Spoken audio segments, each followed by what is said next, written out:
Leader of the Opposition. Mr. Speaker, my question is to the Prime Minister. Does he stand by his statement on the reorganisation of local government in Auckland that, quote, the government wants Aucklanders to have the maximum impact into the proposals? The Honourable Prime Minister. Mr. Speaker, yes. The Honourable Leader of the Opposition. Speaker, why has he failed to honour that commitment to the extent this morning that the New Zealand Herald described the government as having a tin ear on reorganisation, and to the extent that 2/3 of Aucklanders polled believed that the government had ignored their concerns about the reorganisation? The Honourable Prime Minister. Well, would have thought that member would be the last one wanting to talk about polls. But anyway, I would also note the Herald's editorial said that the member's proposal was light on detail.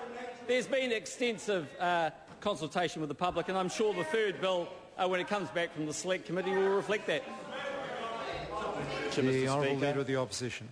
Why is he giving the Auckland Transport Company, which is unelected, the right to pass bylaws, but he's denying that power to the elected local boards? The Honourable Prime Minister.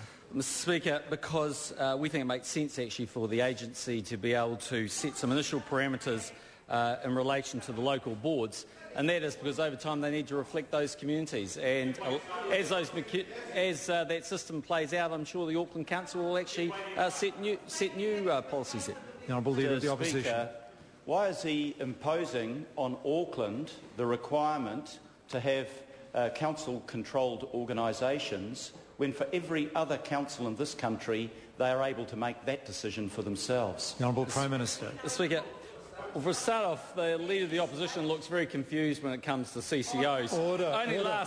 Order. No, I didn't intervene when the early occasion when the Prime Minister launched into something to do with the opposition when he started answering a question, because the questioner had put a couple of statements into his question that gave the Prime Minister liberty to do so. But that was a reasonably straightforward question. And it's not about the opposition. It's about the matter the Leader of the Opposition asked about. And I think the Prime Minister should first answer that question. The Honourable Prime Minister. Well, I would note, Mr. Speaker, that just last night the Leader of the Opposition was saying that CCOs are all right. Mr. Speaker, CCOs have been in operation around the country. Point of order, the Honourable Darren Hughes. Mr. Speaker, you gave a very clear ruling about the way the Prime Minister should answer the question, and he got up and just restated a position about the opposition. This is question time for the government to explain its record, not to comment on the opposition's. I think that is a perfectly fair point, and I invite the Honourable Leader of the Opposition to actually re-ask his question so there can be no confusion as to what it was. The Honourable Leader of the Opposition. Thank you very much, Mr. Speaker. Why is he imposing council-controlled organisations on Auckland City when every other city in this country is able to make that decision for themselves? The Honourable Prime Minister. Mr. Speaker, because we believe that's the right structure for Auckland, and CCOs have been in operation for quite some time and have widespread support, including from the opposition. The Honourable Leader of the Opposition. Mr. Speaker, why is the government repealing the requirement for Auckland City to actually get the consent of Aucklanders by referendum before any privatisation of the ports of Auckland could take place? The Honourable Prime Minister. Well, Mr. Speaker, firstly, let me make it clear, there is no privatisation as part of the reform of Auckland. It is actually nothing to do with it. And if there are asset sales, that's a matter for Auckland Council, just like it would be for any other council. I have no doubt when those elections take place, members will make it clear as they seek election what their plans and proposals are with that regard. The Honourable Leader of the Opposition. Mr. Speaker, why is the Prime Minister ignoring the advice given to him by all four government departments, by the Auckland mayors as a group, by the Auckland Chamber of Commerce, and by the vast majority of submissions to the Select Committee, that the Transport Agency should in fact be an in-house operation and not one that is passed across to a commercial council-controlled operation?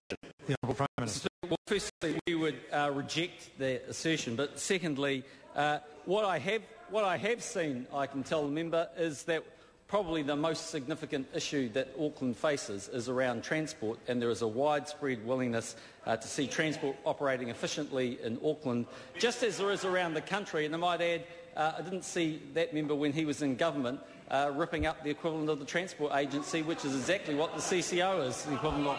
The Honourable Leader of the Opposition. Speaker, in overruling the objections of all of those bodies, is it still his intention to overrule the Auckland District Plan that will prevent mining on Great Barrier Island, or will he listen to the overwhelming majority of people in the poll last night that said they didn't want that? The Honourable Prime Minister. Well, Mr Speaker, as the government knows, we're going through a consultation process in relation, as the opposition knows,